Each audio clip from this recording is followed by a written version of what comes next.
The fluorescent lights buzzed overhead like angry insects trapped in a cage. Megan O'Brien didn't hear them anymore.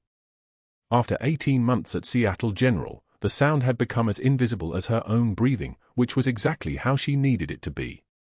She moved through the ICU with the kind of silence that came from training, not shyness. Her scrubs were navy blue, unremarkable. Her name badge clipped to her pocket showed only her first name and RN credentials, nothing else. The surgical scars running up her forearms beneath the long sleeves of her undershirt stayed hidden, the kind of scars earned holding retractors in a field hospital while mortar rounds shook the ceiling above Bagram.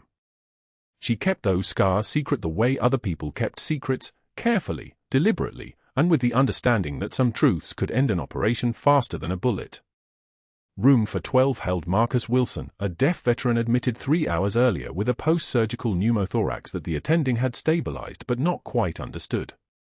The patient signing had panicked the day shift nurses, all rapid hand movements and frustrated facial expressions that made the standard care feel like trying to communicate across an ocean. Megan read the chart without expression, 41 years old, Marine Corps, 2003 to 2011, lost hearing in an IED blast near Fallujah that also took his left eye. 2 wars painted in medical shorthand, reduced to diagnostic codes and medication lists. She entered his room and didn't introduce herself with words. Instead, her hands moved in the smooth, practiced shape of ASL, her fingers spelling out a simple greeting. The change in Marcus's face was immediate. Relief flooded across his features like someone had turned on a light in a dark room. He signed back rapidly, his hands almost trembling with the sudden presence of someone who understood. Megan checked his oxygen saturation on the bedside monitor, 93%, climbing from 91. Good trajectory. She adjusted the nasal cannula by half a liter and watched his vitals settle. Her movements were economical, precise, the kind of efficiency that came from practice in environments where wasted motion meant wasted seconds and wasted seconds meant body bags. She didn't rush. She didn't fumble. She simply moved from task to task as if her hands had memorized the blueprint of keeping people alive before her conscious mind even arrived at the decision.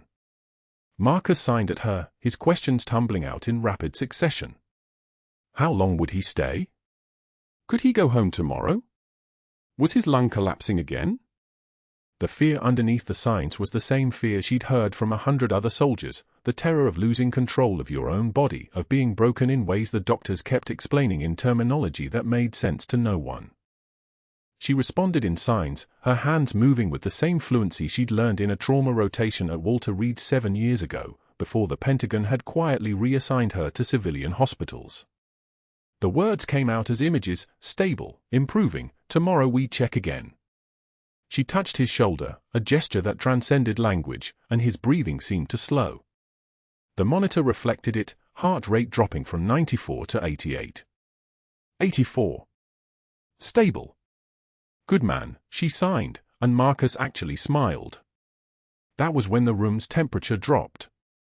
Dr. Kenneth Pierce stood in the doorway, watching her with the kind of intensity usually reserved for under a microscope. He was late 50s, silver-haired in the way that suggested expensive salon visits, white coat pristine enough to suggest it had been ironed that morning. His presence had a particular quality, not threatening in an obvious way, but the kind of absolute certainty that came from never being questioned. Megan felt his gaze like the weight of a scope on her back, and she didn't look up.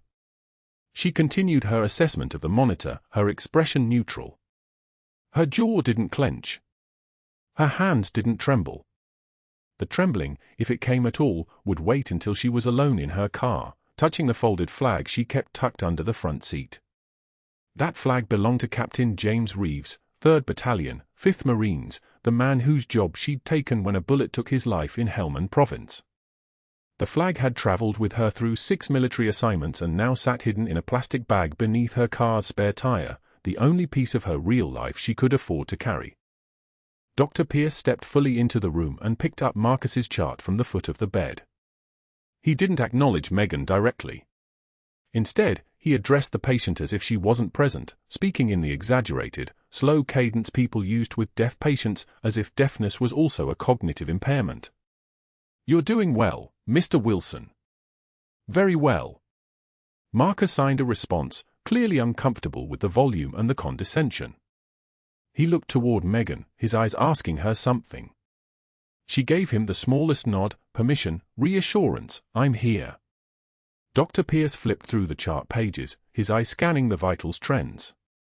Megan watched his face without appearing to watch. She'd learned this particular skill in Kandahar, the ability to track a threat while appearing completely absorbed in something else. His eyebrows moved slightly as he read her notes. 02 sat trending up. BP stable. Heart rate trending down post-intervention. Pain management effective. Psychological state improved with communication accommodation. The notes were sparse and professional, but they told a story he seemed to be reading between the lines. Who performed the adjustments to his oxygen protocol? Pierce asked, still not looking at her. I did.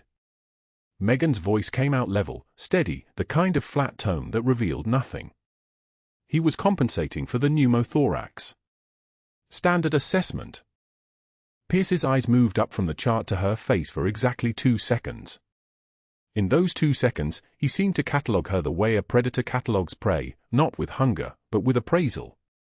Calculating whether she was worth his attention. Nurses don't adjust oxygen protocol without physician authorization. He said it like a fact, like gravity. That scope of practice, Ms. O'Brien. There it was. Not a question. A correction.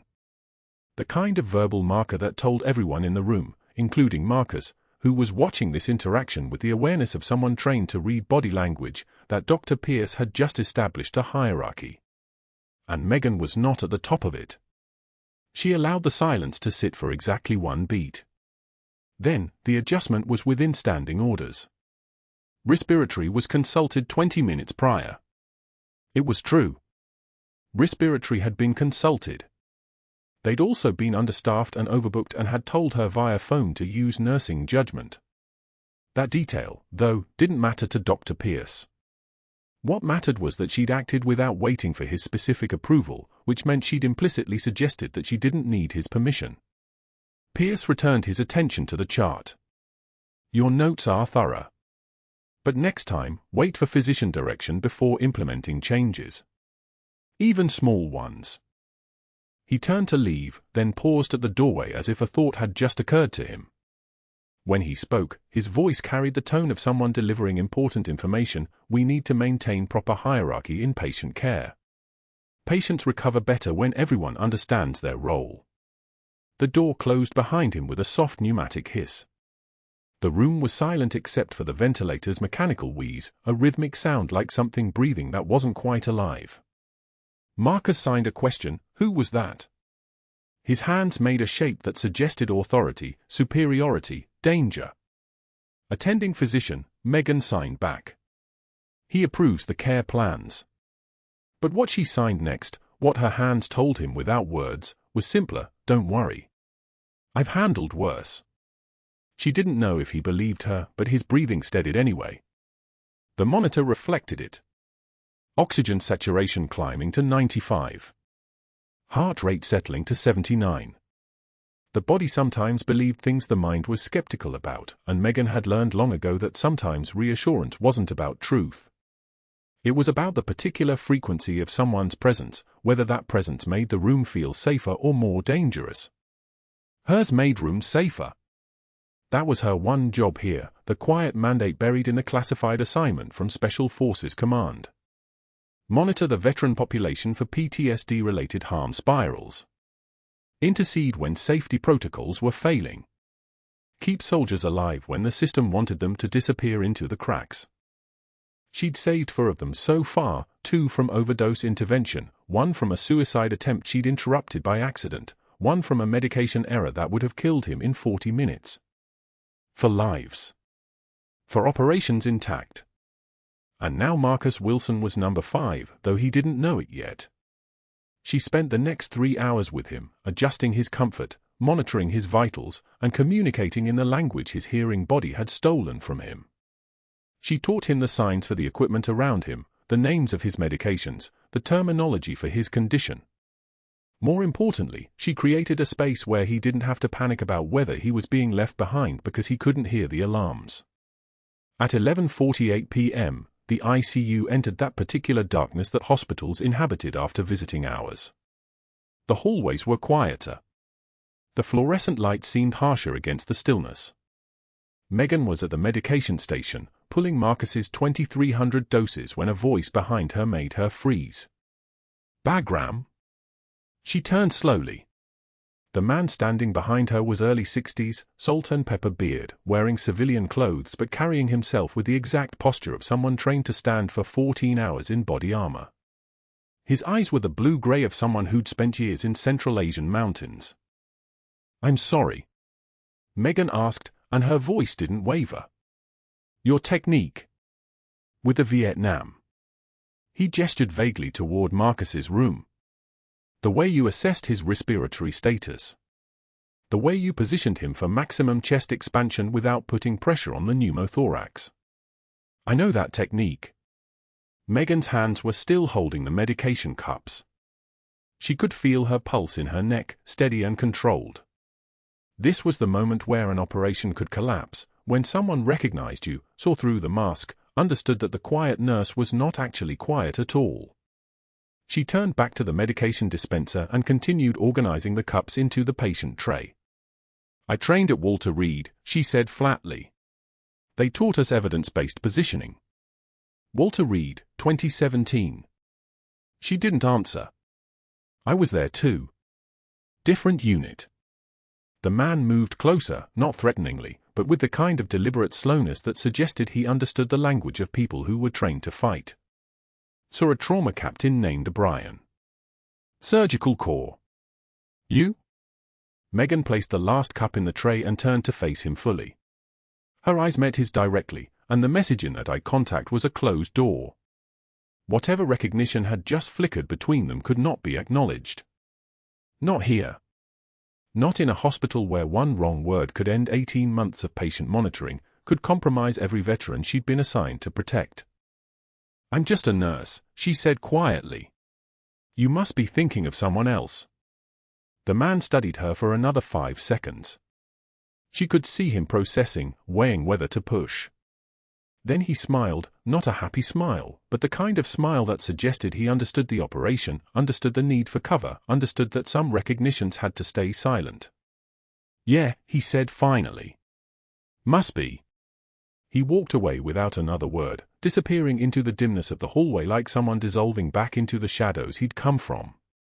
Megan waited until she couldn't hear his footsteps anymore. Then she pulled up Marcus Wilson's room on the monitor system. He was sleeping, his oxygen saturation holding steady at 96%. His heart rate was 68, the rate of a body that felt safe enough to rest. She closed her eyes for exactly 3 seconds. That was how long she allowed herself. Then she pushed the medication cart toward the patient rooms, her movements once again economical and precise, her face once again blank, her presence once again invisible. The operation continued. Grand round started at 7:30 on a Tuesday morning, and Dr. Pierce had arranged the room like a courtroom. 12 residents crowded the conference table. For attending physicians lined the back wall. The chart he held was hers, Marcus Webb's admission notes, her handwriting bleeding across every page, 3 days of compassionate documentation that Pierce had weaponized into evidence of professional overreach. "This," Pierce said, holding the chart high enough that everyone could see her name stamped at the bottom of each entry, "is a textbook example of overstepping scope of practice."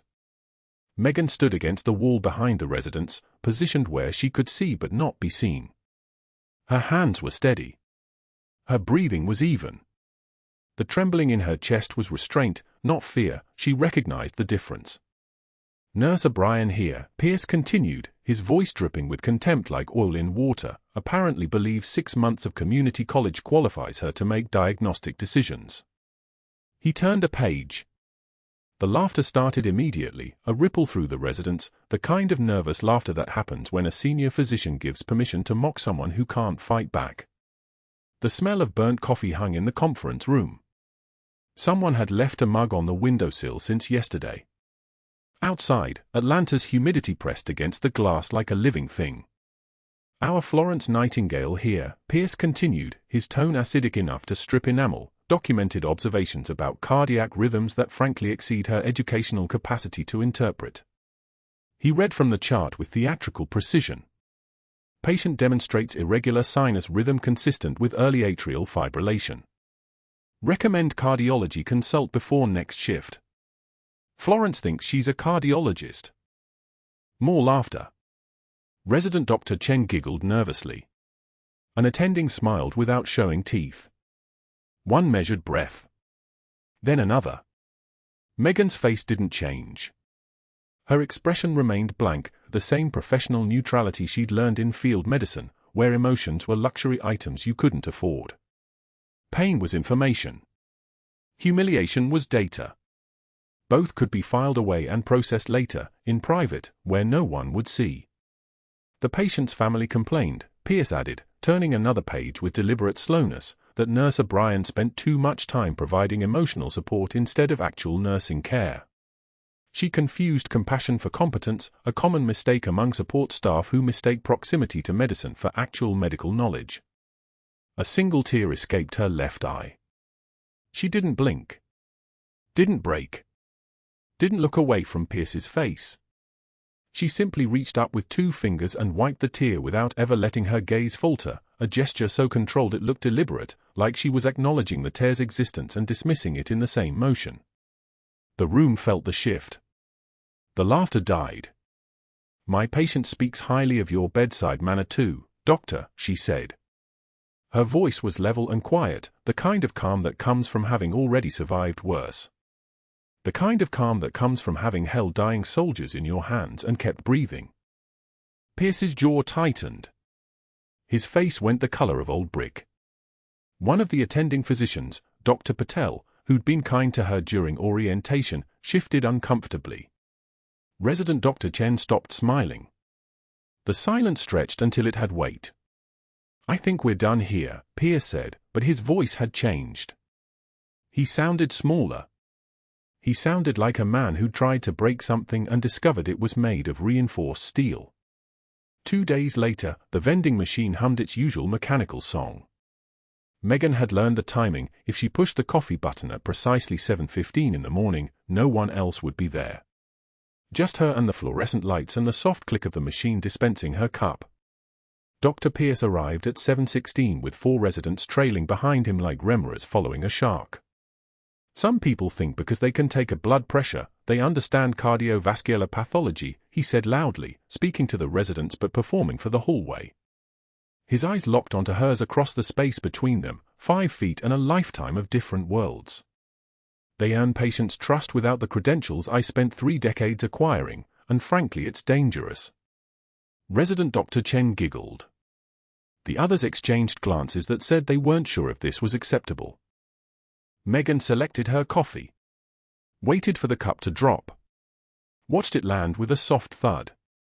Strange how your 3 decades of credentials didn't help you catch Mr. Garrison's sepsis yesterday, she said.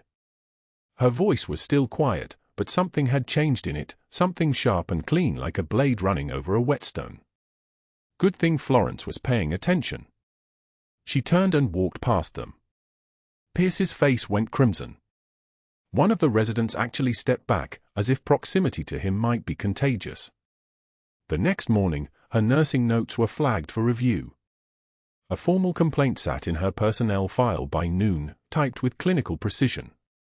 Pierce had invoked Hospital Policy 7.3 for the nurses performing procedures outside their licensure, and attached a memo outlining what he called insubordination and scope violations. 3 pages. Single-spaced. Building his case with the meticulous patience of a man who understood how institutions worked, how bureaucracy could be weaponized, how paper trails led to termination. Security found her in the hallway that afternoon. Officer Martinez, who'd always been polite, now wore an uncomfortable expression like an ill-fitting uniform. Dr. Pierce wanted us to have a conversation about professional boundaries, Martinez said. It wasn't a threat. It was worse than a threat, it was procedure, official concern, the machinery of institutional power grinding forward. She nodded. Said nothing. Signed the incident acknowledgement with hands that didn't shake because she'd trained them better than that.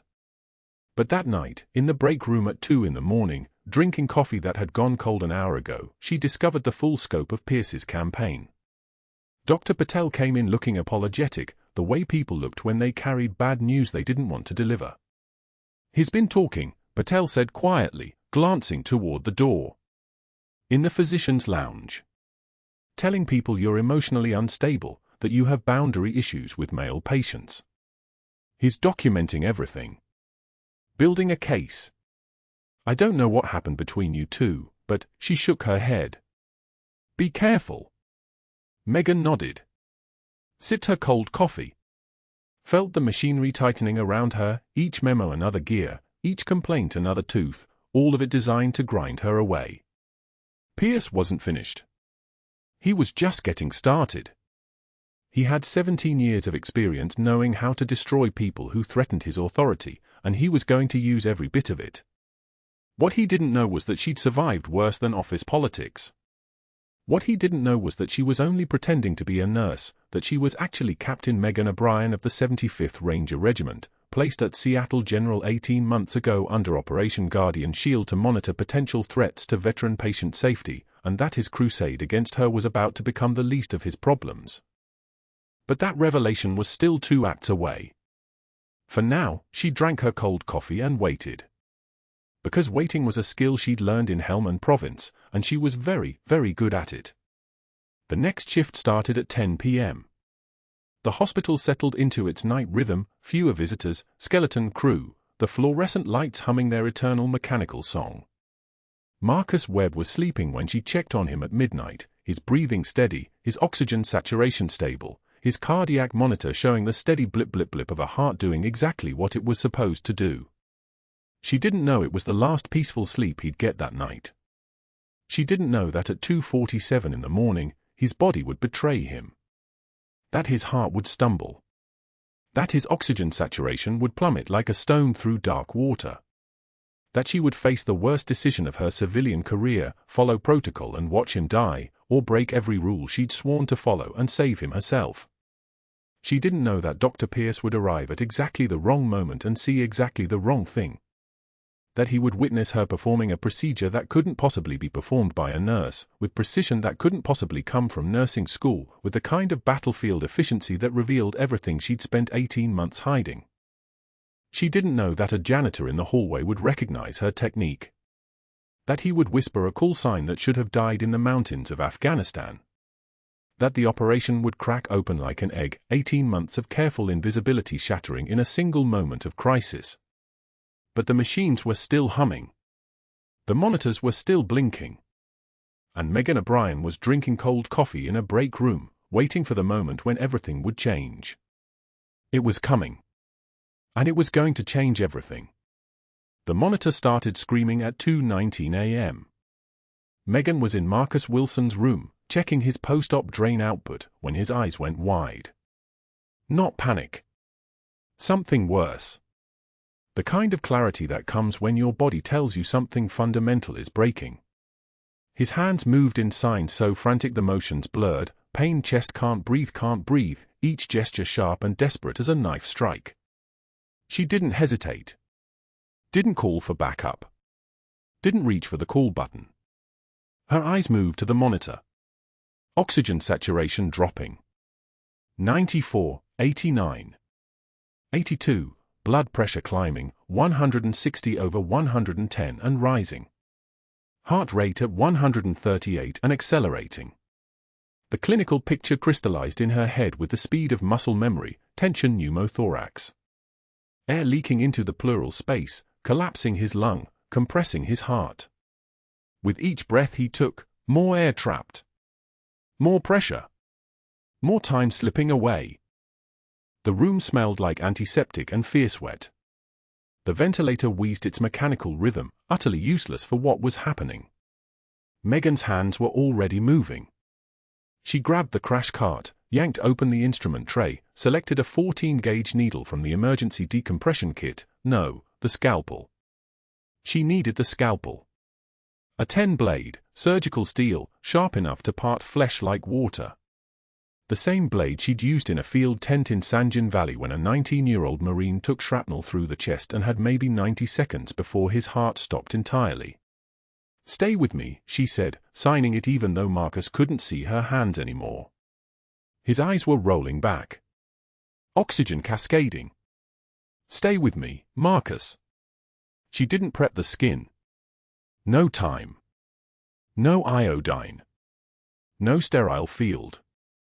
This wasn't a protocol violation waiting to happen, this was the only thing that would keep him alive. She felt for the landmarks, second intercostal space, mid-clavicular line. Her fingers found the exact point, muscle memory and anatomy overlapping like a map she'd memorized in blood. The blade went in smooth. Deliberate. Confident. The hiss of air escaping, that sound, that specific mechanical whisper, told her everything she needed to know. 30 ccs of pneumothorax depressurized in a single exhalation. The pressure released. His lung expanded. His body stopped fighting itself. Oxygen saturation climbed. 84, 89. 92, 96. The numbers crawling upward like a ladder back to survival. His heart rate settled from 138 to 112 to 98. His blood pressure dropped from the danger zone into something close to normal. His breathing synchronized with the ventilator. His eyes, for the first time in 45 seconds, stopped rolling back. Megan kept her hand steady at the insertion point, her second hand already reaching for the needle driver and sutures. Her movements flowed like water, stitch, tie, secure. Each motion economical. Practiced. The kind of precision that only comes from having done it when lives hung in the balance and your hands were the only thing standing between someone living and someone dying. The entire procedure took 93 seconds. She was taping the site closed when the door exploded open. Dr. Pierce stood in the doorway, his face draining of color as he processed the scene, Megan's hands bloody to the wrists, the crash cart open, a scalpel on the overbed table, Marcus's chest exposed with fresh sutures, and a woman in scrubs, a nurse, not a surgeon, not a physician, not anyone licensed to cut, who had just performed an emergency surgical intervention. What in God's name? Pierce's voice came out like something strangled. Megan didn't look at him. She was finishing the sterile dressing, her movements controlled and methodical. The monitor showed sinus rhythm. 98 beats per minute. Oxygen saturation 97%. Marcus's body was no longer in crisis. His body was healing. Tension pneumothorax, she said quietly. Second intercostal space decompression. He was going to arrest in, she glanced at the clock on the wall, probably another minute and a half. You performed a surgical procedure. Pierce's words were separate blocks, each one a sentence.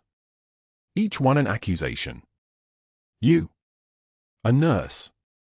Just performed thoracostomy on a patient. Field decompression, Megan corrected, and her voice had changed. Something had shifted in the pitch and timbre, like a different person was speaking from behind her face. Not a thoracotomy. A needle decompression with a scalpel. It's not surgery, Dr. Pierce. It's emergency medicine. It's keeping someone alive when surgery isn't an option. Pierce's face was white. His hands were shaking.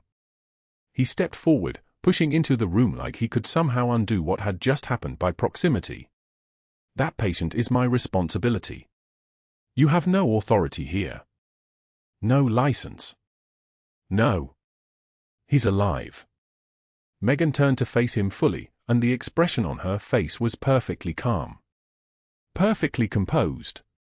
The expression of someone who had held a dying Marine in both hands and refused to let go. Check his vitals, doctor. Or check the monitor. Or step aside and let me continue his post-op assessment. The subtext hung between them like smoke. She had just saved Marcus Wilson's life, and Dr. Pierce had just watched it happen, and now he had a choice: acknowledge reality or cling to a doctrine that would have let a veteran die waiting for proper chain of command. Pierce's jaw clenched. His eyes went to the monitor. Sinus rhythm. Normal range. Perfect O2 saturation. He pulled out his phone. "I'm documenting this." His voice was different now. Sharper. Meaner.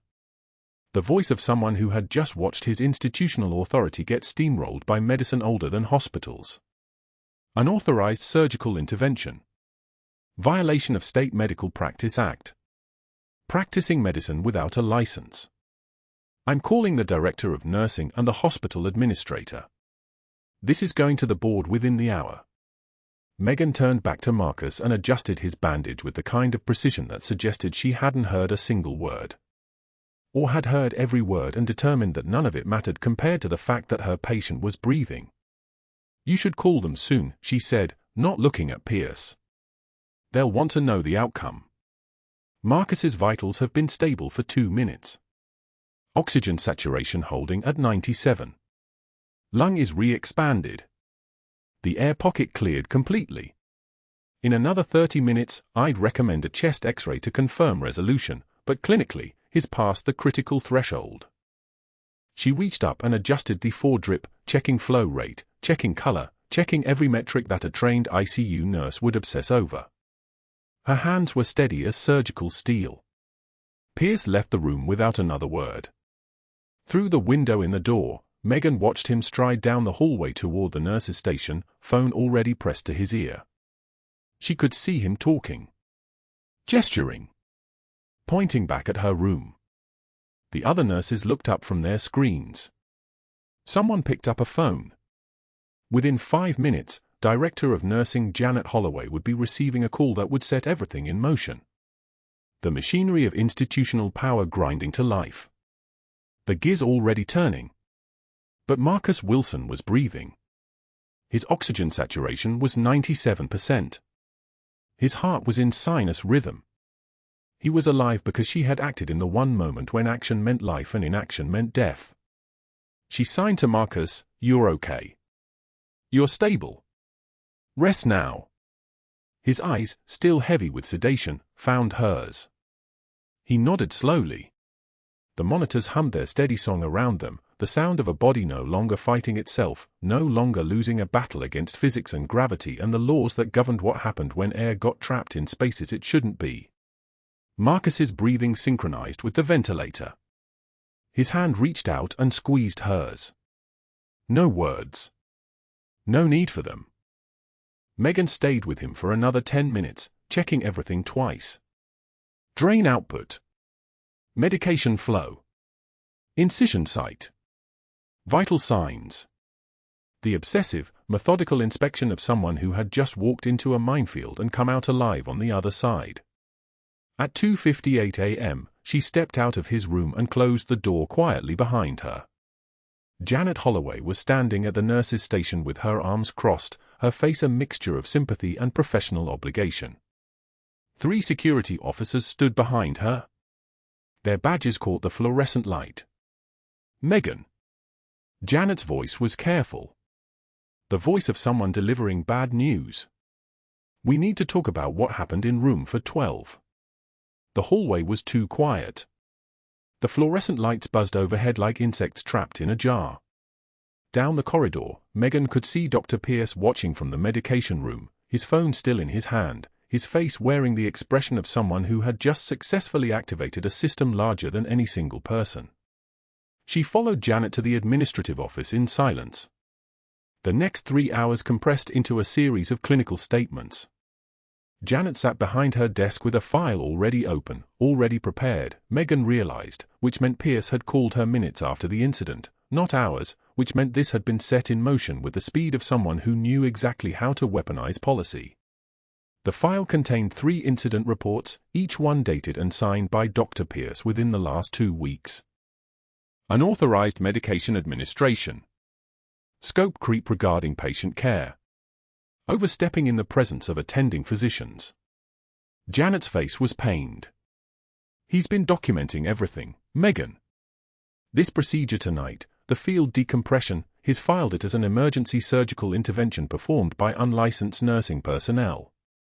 That's a state medical board violation. That's a hospital policy violation.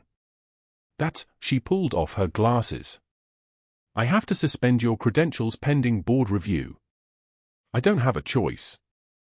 My hands are tied by policy 7.3.4. You understand that? Megan understood perfectly. She understood that she had just crossed a line that no amount of heroics would erase. In the eyes of institutional medicine, she had committed a crime. She had performed a procedure. She had stepped outside her lane. The fact that Marcus Wilson was alive because of it didn't matter. The policy mattered. The documentation mattered. The hierarchy mattered. I understand, she said. At noon, security deactivated her badge. At 1:56 p.m., she emptied her locker into a paper bag. Shoes. A spare pair of scrubs.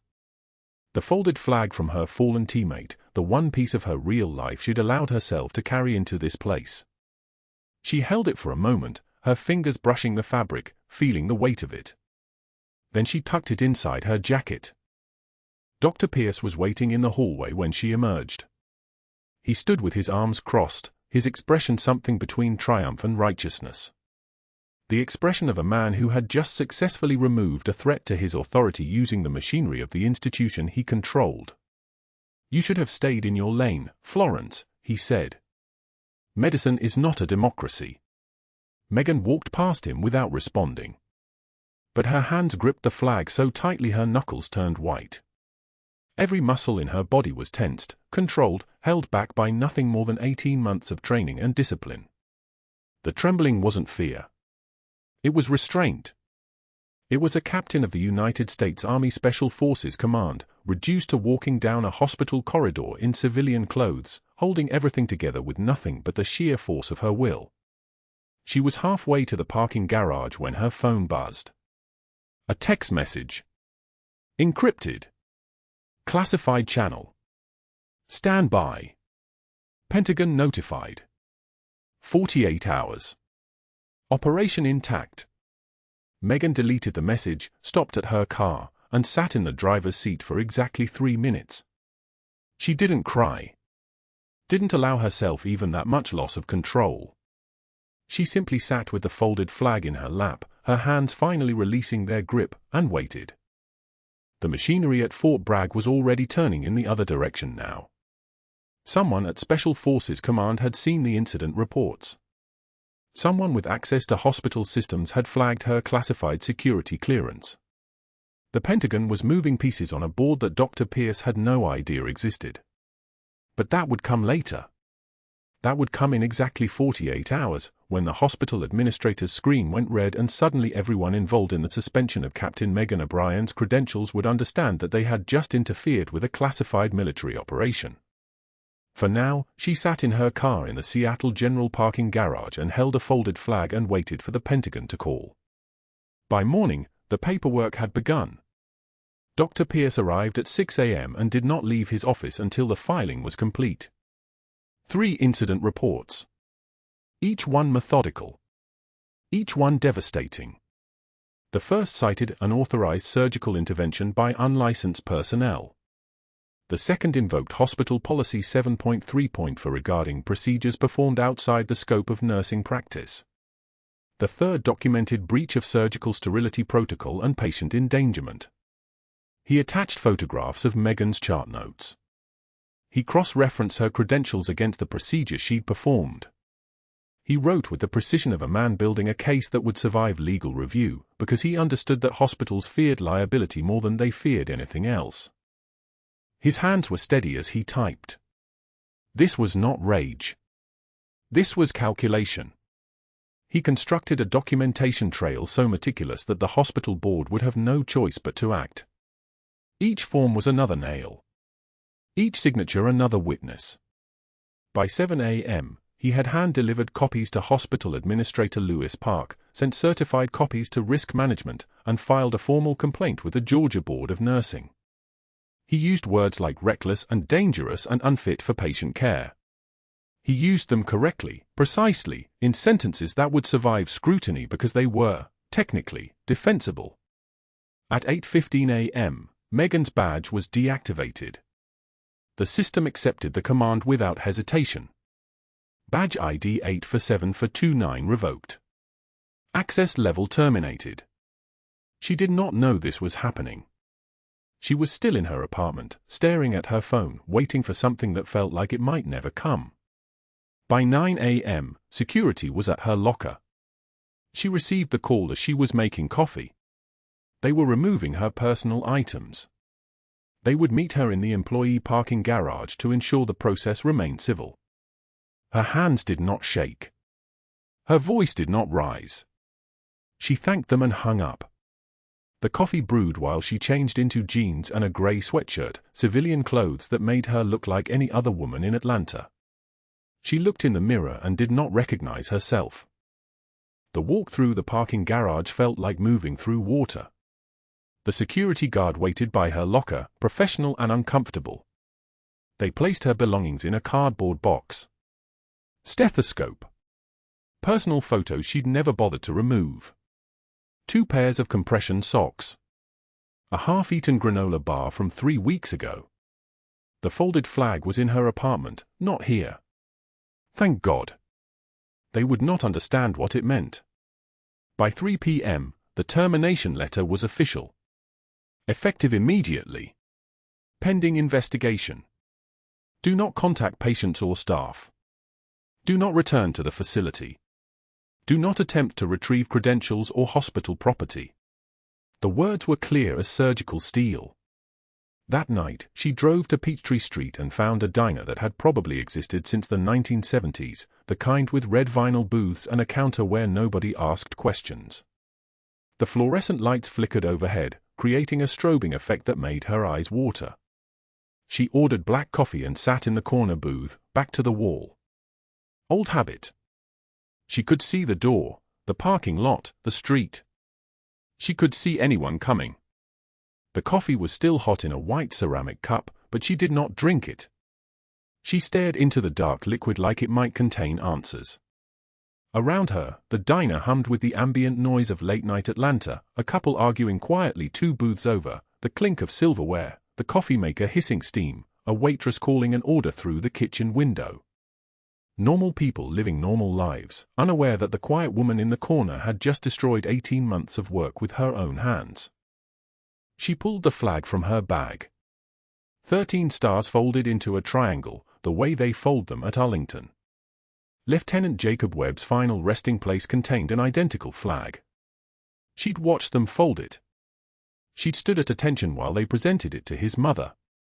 She'd carried the weight of 12 lives saved and 1 life lost, and she kept this flag because some things you don't let yourself forget. The waitress came by. More coffee, hun? Megan shook her head. The waitress left. The silence returned, broken only by the ambient hum of the diner at 3 a.m. Outside, the parking lot was empty except for 3 cars. Her truck sat under a broken streetlight, shadow pooling around it like spilled ink. Her phone buzzed at exactly 3:22 a.m. Blocked number. Unknown caller. She stared at it for 3 rings before she answered. Captain O'Brien? The voice was military. Older. Calm in the way only command officers are calm. Yes. This is Colonel Vasquez, SOCOM headquarters. We've been notified of your situation. An automated alert flagged your employment termination when HR attempted to process the paperwork. Your background check, the classified one, triggered a security protocol that you probably weren't expecting. She felt something in her chest shift. Not relief. Not yet. But the first sign that the walls might hold. Someone in the hospital system, the colonel continued, apparently accessed your personnel file during the termination procedure. The system flagged the clearance level. It shouldn't have been visible at the civilian hospital. But it was. And now multiple people know there's something classified in your record. How many? HR director, hospital administrator, your supervisor, and the nurse who filed the complaint. We're containing it. You're going to stand by. Do not acknowledge your assignment to anyone. Do not attempt to explain your military service. Acknowledge nothing. Understand? Yes, sir. Everything will be clear. 48 hours. Someone is being dispatched from Quantico now. A Marine liaison will coordinate with local command. There will be a formal reinstatement process that will confuse everyone involved. Do not attempt to accelerate it. Do not attempt to reach out to anyone in your chain of command. Sit tight. Acknowledge. Acknowledged, Colonel. The line went dead. The diner continued its 3 a.m. hum. The couple was still arguing. The coffee maker was still hissing. The waitress was still somewhere in the back, indifferent to the woman holding a folded flag and staring at nothing. Across Atlanta, in a residential neighborhood 3 miles away, Dr. Pierce slept soundly in his king bed, unaware that his own actions had triggered a cascade of protocols that would eventually destroy everything he'd built. He did not know that Megan's employment file, accessed by a junior HR clerk trying to process her termination, had automatically flagged a top-secret security clearance in a federal database. He did not know that within 15 minutes, an alert had reached the Pentagon Special Access Programs Office. He did not know that a 2-star general had made a phone call at 2:22 a.m., waking up colleagues and subordinates, setting in motion events that would culminate exactly 48 hours later. He slept the sleep of a man who believed he had won. He did not know that Megan's real assignment was protecting Marcus Webb. He did not know that Marcus Webb, recovering in the ICU with improving oxygen saturation and a heart rate that had stabilized at 87 beats per minute, had asked his sister to contact a specific office at Marine Corps Base Quantico. He did not know that Marcus had recognized Megan's call sign the moment she signed to him in her command voice during the emergency. Reaper 6. The designation was unmistakable to anyone who'd served in the special operations community. The 48-hour countdown had already begun. Megan sat in the corner booth and watched the parking lot. Her phone was dark now, the call ended, but she could feel the machinery moving somewhere beyond her sight. Gears turning. Protocols activating. The Pentagon was small enough that people knew people, and people who knew Megan understood that she did not perform unauthorized procedures without reason. They would understand that she did not save a deaf veteran's life without mission parameters. The waitress came by again. "You okay, hun?" "Just tired," Megan said. "Want me to top off that coffee?" "No. Thank you." The waitress nodded and moved away. Outside, thunder rolled across Atlanta like distant artillery. Rain began to fall on Peachtree Street, hammering the diner's windows with a rhythm that matched her heartbeat. She folded the flag a little tighter and held it without moving. Around her, the diner continued. Normal people with normal problems. She was not normal. She had never been normal. And in 48 hours, everyone in Seattle General would understand exactly what had walked into their hospital 18 months ago, wearing scrubs and carrying a stethoscope and nothing else to suggest that beneath her composure lived a woman who had operated on 12 wounded soldiers while mortar rounds fell through the roof of Bagram's aid station. The rain kept falling. The coffee went cold. She waited. The termination papers sat on Lewis Park's desk like a death sentence. Megan stood before the hospital administrator with her hands folded, watching him shuffle through documents with the mechanical precision of a man executing policy. 48 hours had passed since the Pentagon's call. 48 hours of suspension, of scrubs locked in a locker, of her badge deactivated and her career burning. The HR director, a woman named Stephanie with nervous eyes, sat beside Lewis, her fingers poised over her laptop keyboard. Megan's termination letter was already drafted. All that remained was the signature. Lewis cleared his throat. "Your incident reports are comprehensive, Captain." He stopped. Blinked. His eyes had drifted to Stephanie's computer screen and something there had made the color drain from his face like water from a broken vessel. The screen glowed red. A warning banner scrolled across it, classified access alert. Security clearance flagged. Department of Defense personnel record. Stephanie's face had gone the color of old bone. "What is that?" Lewis whispered. Before anyone could answer, the door opened. Not opened, was opened by someone who didn't wait for permission. A Marine in dress blues, brass catching the fluorescent light like weapons, held the door with the casual authority of a man who belonged everywhere. Behind him, wheeled on a stretcher by 2 hospital orderlies, came Marcus Wilson. The deaf veteran's eyes found Megan across the room and his hands moved with urgent precision, signing so fast the interpreter, a young man in a Pentagon ID badge, struggled to keep pace. Her call sign was Reaper 6, the interpreter said, his voice steady but reverent. She ran combat ops at Bagram. Saved my entire unit during the siege. 3 separate extractions under fire. She was a legend. The room didn't just go quiet. The room seemed to stop breathing. Dr. Pierce's name hadn't been spoken yet, but Megan could feel him before he appeared. He emerged from the hallway behind the Marine, his face a landscape of confusion and dawning comprehension. His mouth opened. Closed. Opened again like a fish cast onto dry land. The Marine turned to address the room, and his voice carried the weight of official government procedure. I'm Lieutenant Colonel David Graves, liaison to Joint Special Operations Command. I'm here to read a citation.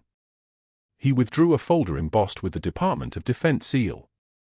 The paper inside was parchment thick, aged with importance.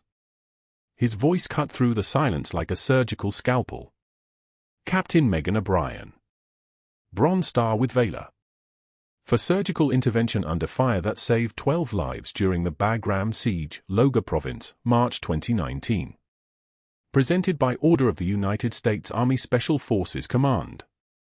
Each word landed like a percussion strike.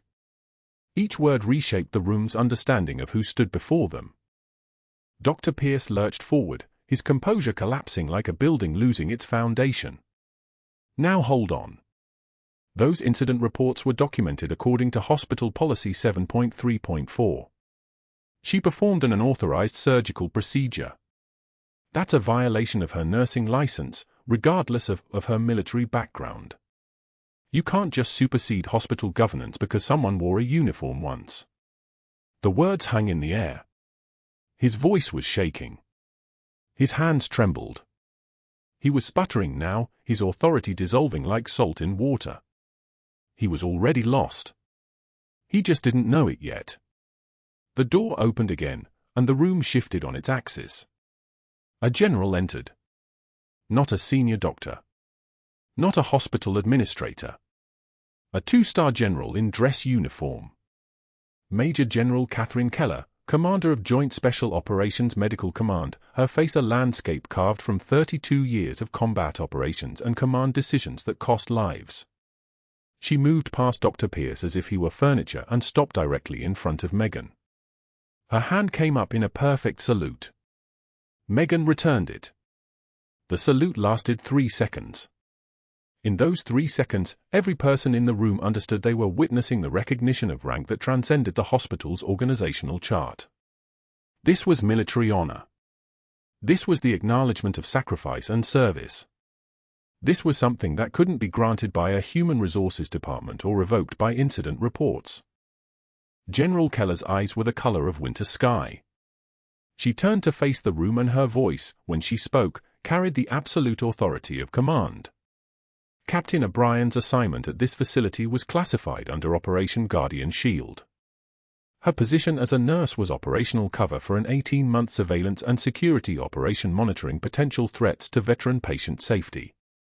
Her work here prevented 3 separate attempts to access protected military witnesses. Her emergency intervention yesterday prevented the death of one of those witnesses, a death that would have constituted a failure of federal protection protocols and a breach of national security. She paused. Let the words settle. That she was suspended for performing her duty, performing her sworn duty to protect that witness, is a catastrophic failure of institutional oversight. Not her failure. Yours. Lewis Park's skin had gone the color of ash. Stephanie was staring at her screen, watching the classification banner scroll across the military personnel record like a countdown clock. The Marine Lieutenant Colonel stood with his hands at parade rest, waiting. Marcus Wilson signed something to his interpreter and the young man nodded, understanding. The message was simple, I knew. Dr. Pierce opened his mouth. Closed it. Opened it again. His lips moved without producing sound, like he was trying to pray in a language he'd never learned. "I didn't know," he whispered. "I was following protocol. I was protecting." "You were protecting your pride," General Keller said flatly. "And in doing so, you compromised a federal security operation and nearly got Captain O'Brien killed." The words landed and Dr. Pierce flinched back as if physically struck. 48 hours later, the security footage went viral. The video was 16 seconds long and showed everything. Dr. Pierce at the vending machine, surrounded by residents, his voice dripping with contempt as he held up Megan's chart. Some people mistake compassion for competence. His face was clear. The timestamp was visible. The audio was crystal. Within 2 hours, the clip had been shared 147,000 times across hospital networks and social media platforms. Within 6 hours, it had 1.4 million views. By noon, 4.2 million. The comments flooded in from nurses who'd faced identical contempt, from military families who recognized the pattern of institutional indifference, from veterans who understood exactly what contempt for a decorated operative looked like. News outlets picked up the story. Morning shows replayed the footage. The narrative crystallized: arrogant physician humiliates decorated combat veteran, nearly gets her killed, faces no consequences until the Pentagon intervenes. The hospital's communications team scrambled to control damage.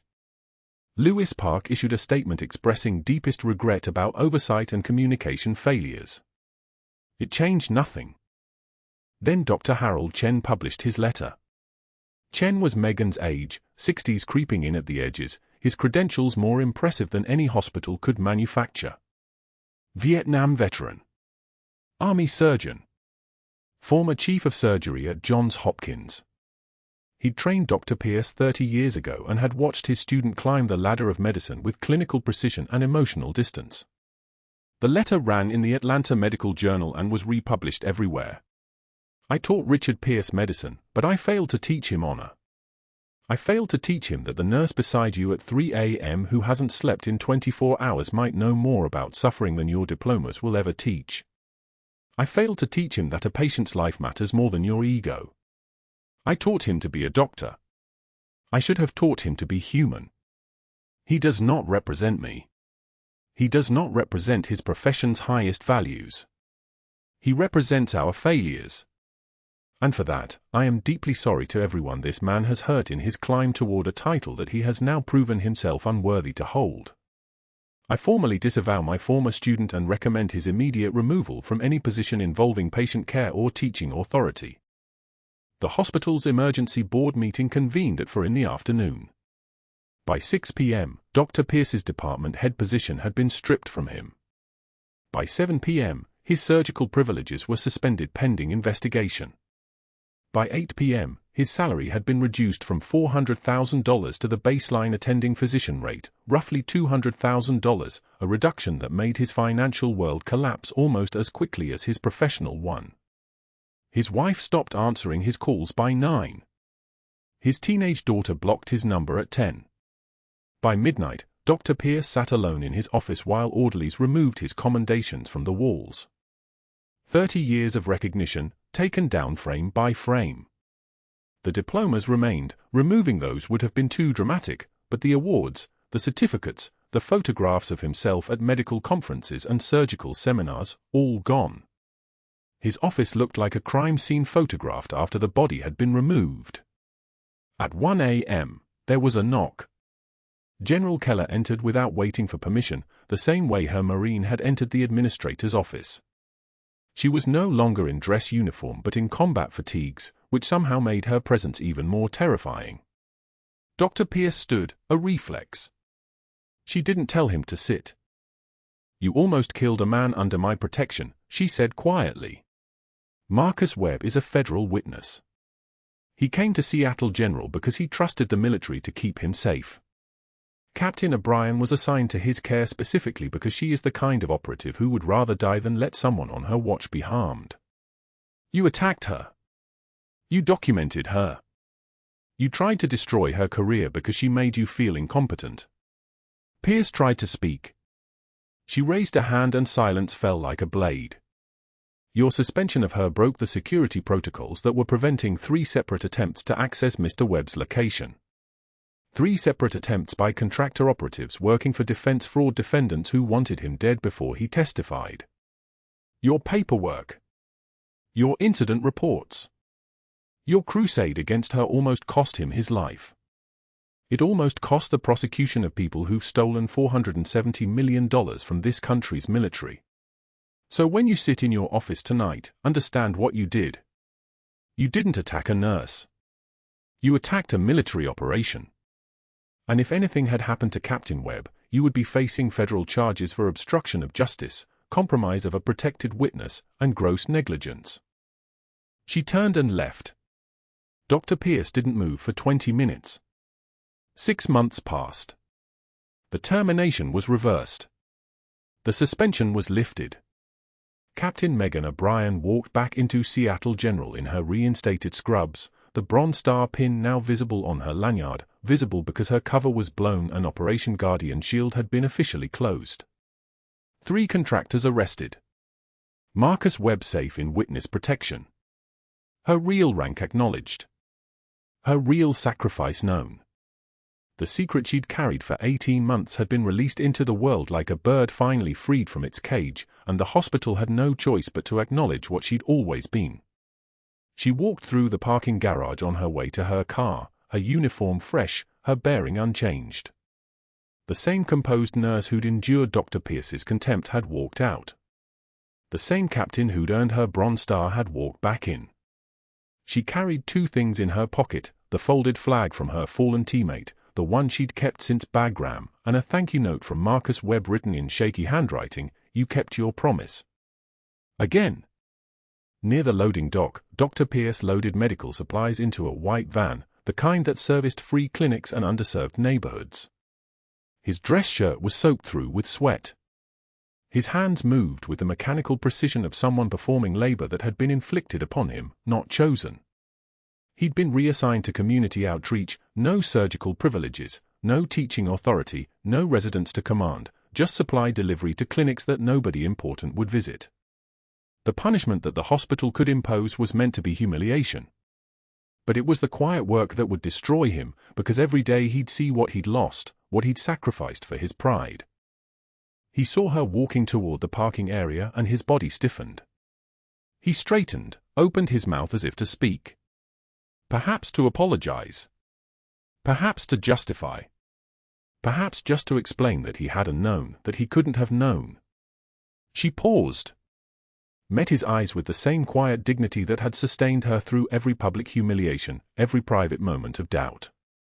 And then she spoke, her voice steady and low, the voice of someone who'd seen the worst humanity had to offer and had chosen to help anyway. Power is not a title. Power is the ability to help. She continued walking toward her car, leaving him standing beside the supply van with a box in his hands. Behind her, Dr. Pierce returned to loading boxes, watching her disappear into the Georgia heat. The words hit harder than any formal punishment, because they weren't an accusation. They were a definition of something he would never understand. Inside the hospital, Megan stopped at a patient room where another veteran lay recovering from surgery. Not Marcus Webb, he was safe somewhere else, his identity protected, his testimony being prepared for trial. This was someone new, another wounded person who needed someone who understood. She checked his full line, adjusted the flow rate, made sure the pain medication was working. Her hands were steady. They'd never shaken. That's what people didn't understand about soldiers, they didn't tremble from fear. They trembled from restraint. The flag in her pocket reminded her why she'd served. The note reminded her it mattered. And for the first time in 18 months, she didn't have to hide either truth. She was both soldier and nurse, and finally, the world knew it. Her phone buzzed. A classified message from Colonel Vasquez, the one who'd called her in that all-night diner. 2 words, ready. She looked at the veteran in the bed, at the monitors tracking his heartbeat, at the 4 delivering life-sustaining medication. Then she looked at her reflection in the darkened window, a woman in scrubs with a Bronze Star on her lanyard and the weight of secret starting to lift. She texted back 1 word, always. If you found yourself rooting for Meghan the way she stayed composed through impossible circumstances, please subscribe and hit that notification bell so you don't miss the next story. And let me know in the comments, have you ever been underestimated by someone who didn't know your true value? Or better yet, do you know someone like Meghan who serves quietly, without recognition, without complaint? Let's honor those people. Thank you for watching.